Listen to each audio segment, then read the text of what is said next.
लाइफमा सँगै पढेको र एउटै गाउँको मान्छेले पनि बिर्सिँदो रहेछ है त साथी हो। Hi viewers, welcome to my mini blog. एक्चुअलीमा म चाहिँ मेसेन्जर चलाउँदिनँ हो साथी हो, तर मेरो मेसेन्जरमा चाहिँ पुरा बेसी मेसेज आएको रहेछ। सो मेरो केही काम परेर चाहिँ मैले मेसेन्जर इन्स्टल गरेको थिएँ र मेरो मेसेन्जरमा चाहिँ पुरा बेसी मेसेजहरू आइरहेको थिएँ साथी हो। र त्यसमा चाहिँ मैले एउटा चिन्ने मान्छे पनि थियो है, मैले मेसेज देखेँ उसको। सो मैले खोलेर हेर्दा चाहिँ हामीहरू एउटै जग्गाको भन्दा पनि अलिक डिस्टेन्स है, तर हामी पढ्नु चाहिँ सँगै पढेको। सो उसले मलाई हाई भनेर धेरै मेसेजहरू पठाएको रहेछ है।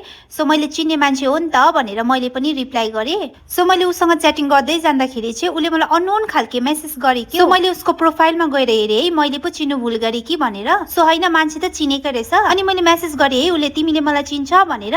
उसले मलाई चिन्दिन भने म त छक्कै परेर आएँ साथी हो एकछिन त। सो म त जिस्केको पो होला भनेर फेरि एकपल्ट साँच्चीकै चिन्दैन भनेर सोधेको, साँच्चीकै चिन्दैन अरे हो। सो म त छक्कै परेर आयो साथी हो, एउटै गाउँको मान्छे र सँगै पढेको पनि अब मान्छेले चाहिँ नचिन्ने रहेछ भन्ने भयो हो। यस्तो यस्तो पनि हुँदो रहेछ भन्ने चाहिँ भयो है साथी हो मलाई। सो छोडिदिनुहोस् त्यस्तो कुरा त है साथी हो, यस्तो त लाइफमा कति आउँछ भनेर चाहिँ। सो म चिकन फाले बनाउनुपट्टि लागेँ है साथी हो। सो यो भिडियोमा चाहिँ मैले चिकन फालेमा के लाग्छ है सबै कुरा बताएको छु र सबै कुरा देखाएको पनि छु है साथी हो। सो त आफ्नो आफ्नो बनाउने तरिका हुन्छ।